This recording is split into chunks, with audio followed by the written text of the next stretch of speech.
का बताई जीजा जी, हमार भांजी इक्के नज़र में पसंद आ गई नी विजेंद्र बाबू के। बड़ा खानदानी आदमी हूँ और वो कॉलेज के डोनेशन भी देना जिम्मन बिटिया रानी पढ़े जानी।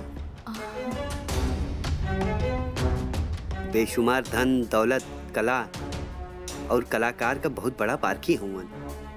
ये तो बड़ी खुशी के बात बा। ऐसा रिश्ता बड़ी मुश्किल से मिलेला। माँ हम आ गई। आओ बेटी आवा। विजेंद्र बाबू, आपके बहुत बहुत आभार बा। आज हमने इतना खुश बानी कि का बताएं। हमके गर्व बा हमरा बेटी से विवाह के फैसला पर।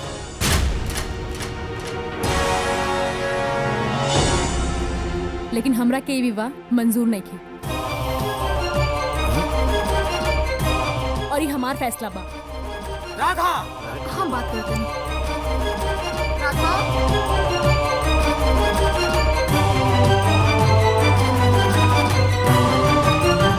प्रतीक्षा रही, राउर उत्तर के।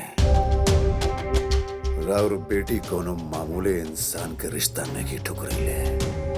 सोच समझ के जवाब दे।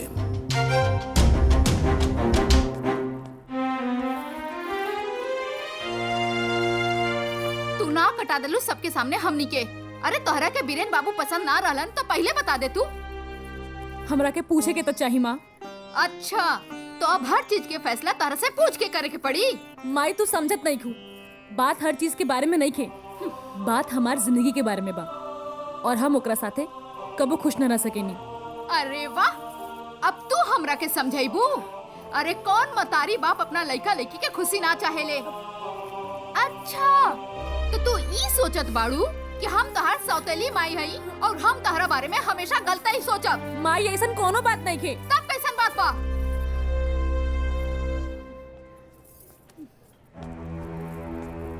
दीदी का कहलस या राधा? सत्यानाश कर देलस इलाई की। इज्जत मर्यादा सब मिट्टी में मिला देलस। तोहके इज्जत का पड़ल बा? वहाँ विजेंद्र बाबू राधा से शादी के बाद 50 बीघा जमीन, 10 मोती का माला और ढेर सारा सोना देवे के कहलन। बाकी तो अब का हुई? का हुई? अरे जाके मनावा। हम मना के आवत बानी। हाँ ऐसे मौका हाथ से जाए ना देव हम।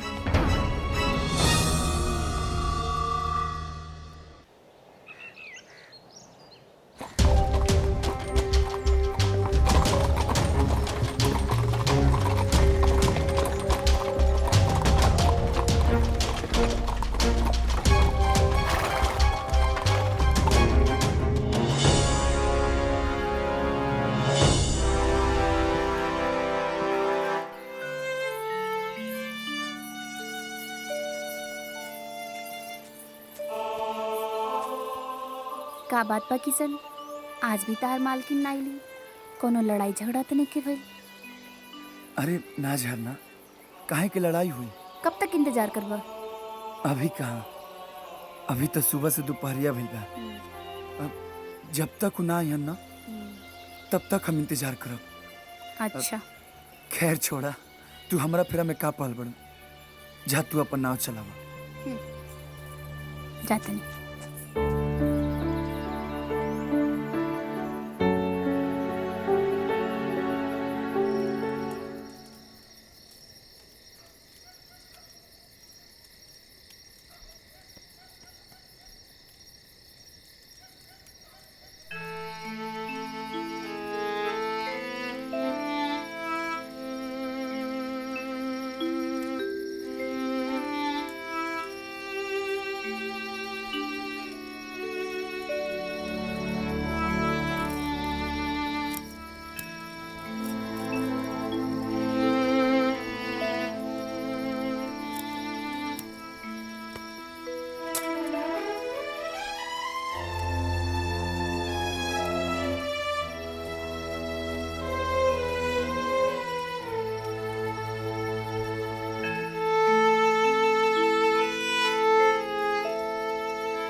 काहे आज खाना वाना ना बनी का?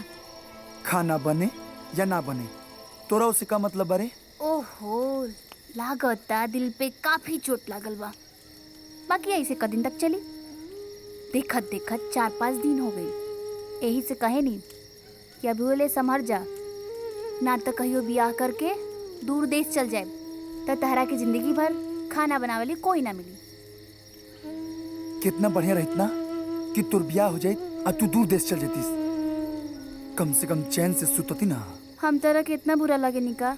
एक बात जान ल, तू जेकरा खातिर पलक बिछा के इंतजार कर रहल बड़ा ना, वो कोनो बड़ जिम्मेदार से शादी ब्याह करके दूर चल जाई, फिर बैठले रह जेबा। नमस्ते। बतौला? हाँ, वो सब बता देले बानी, बाकी वो हुजूर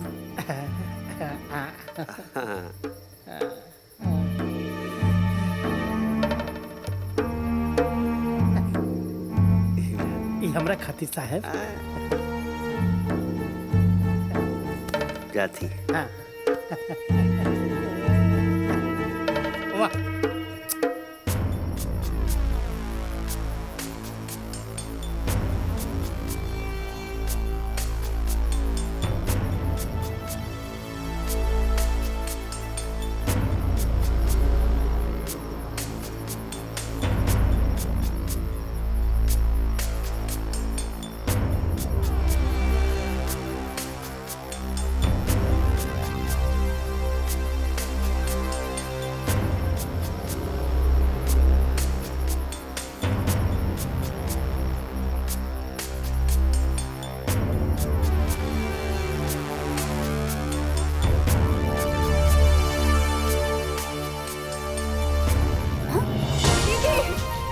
ले जा।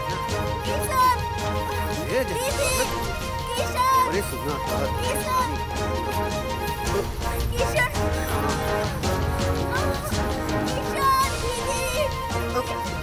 झरना अरे अरे क्या करता है?